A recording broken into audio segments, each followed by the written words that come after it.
Olá, sétimo ano, como é que vocês estão? Tudo bem? Hoje nós vamos falar sobre o uso de eu e mim. Muito simples. Vamos conhecer? Para eu ou para mim? Definitivamente não erre mais. Foi difícil para mim vender o carro. Será que está certo isso aí? Foi difícil para mim vender o carro? Mim no meio da frase. O que vocês acham? Essa frase está certa ou está errada? E aí? Foi difícil para mim vender o carro. Vamos ver? E aí, já sabem a resposta? Se você marcou a opção errada, saiba que você errou. Essa frase está certíssima, corretíssima quanto à norma culta. Então a resposta é certa. Como? Você deve estar desconfiado. Sempre lhe disseram que para mim, mais verbo no infinitivo não existe. Para mim comer, para mim fazer. Mas calma lá. Em algumas situações, utilizamos o pronome oblíquo mim ao invés do pronome pessoal eu, tá? Vamos entender? Ela trouxe o livro para mim ler. Isso a gente sabe que está errado, né? Para mim ler, está errado. Ela trouxe o livro para eu ler, ok? Ou então, no final de frase, assim, ó, ela trouxe o livro para mim. Ponto final, tá? Então, mim ler, não, para eu ler, tá? Ou então o mim no final de frase, ela trouxe o livro para mim. Aqui você vai entender como isso funciona. E de quebra vai aprender um macete, uma dica muito prático, tá? Um macete muito prático para você nunca mais errar esse tipo de construção. Vamos lá então? Você já deve ter falado ou ouviu alguém dizer que mim não faz nada. Mim é passivo, portanto não conjuga verbo. Assim, até parece fácil, pois quem conjuga verbo são os pronomes do caso reto. Eu, tu, ele, nós, vós, eles. Não tem mim. Mim é um pronome oblíquo tônico e vem sempre acompanhado de preposição. Para mim, de mim, por mim, etc. Exemplos. Eu trouxe um errado e um correto. Ó. Há várias tarefas para mim fazer. Está errado. Correto é há vários exercícios para eu fazer.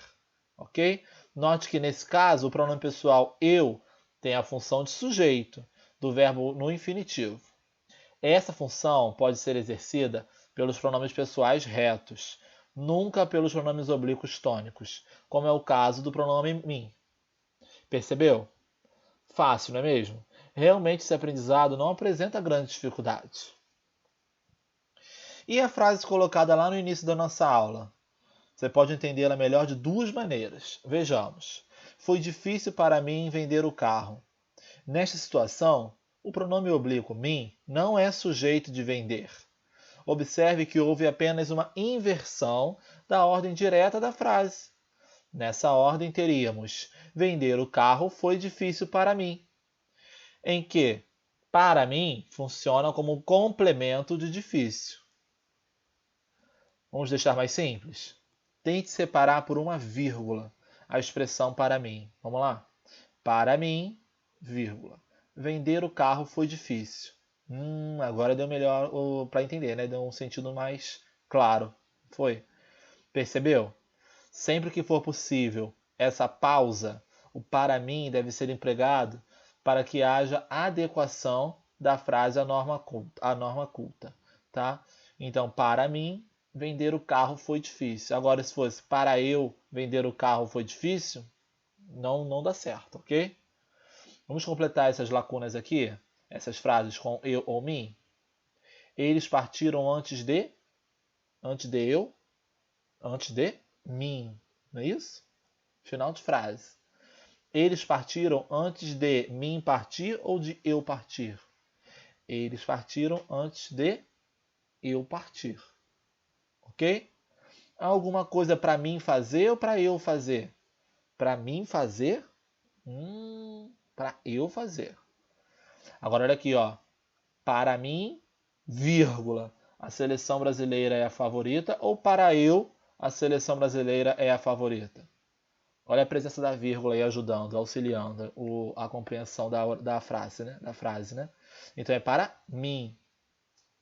Preciso de férias para eu viajar ou para mim viajar? Para eu viajar. Não é isso? Bom, espero que vocês tenham entendido um pouquinho a diferença entre para mim e para eu. Ok? Assistam quantas vezes vocês acharem necessário. Tirem as dúvidas assistindo aos vídeos. Façam os exercícios com calma. E na hora do chat eu vou dar mais uma explicadinha. Combinado? Um abraço. Tchau, tchau.